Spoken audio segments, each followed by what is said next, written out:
2006 साली पक्षानं मला, राष्ट्रवादी काँग्रेस पक्षानं मला विधान परिषदेची उमेदवारी दिली आणि दादानी मला देवगिरीला मुख्यमंत्री महोदय भेटायला बोलवलं.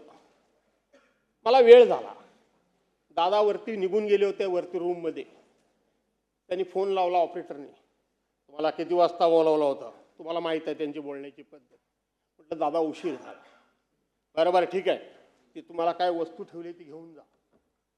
त्यांनी मला वस्तू जी ठेवली होती राधाकृष्ण विखे पाटील साहेब, ते माझ्या निवडणुकीकरता 25 लाखाची मदत मला ठेवली होती.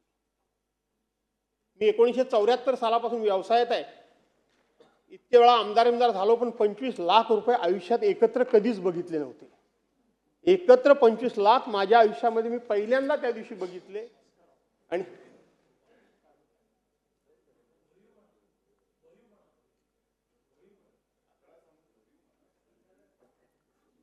मी माझं म्हणणं बंद करतो. ठीक आहे. त्याच्यानंतर मी असं ठरवलं होतं की माझ्याकडे काही अमुक एक काही काय येईल, त्या दिवशी पहिलं दादांना भेटेन. दादांना मी भेटायला गेलो. दादानी त्याच्यामध्ये भर टाकून मला परत पाठवलं. घेणं सोडाच, पण त्याच्यामध्ये भर टाकून मला सन्मानानं परत पाठवलं.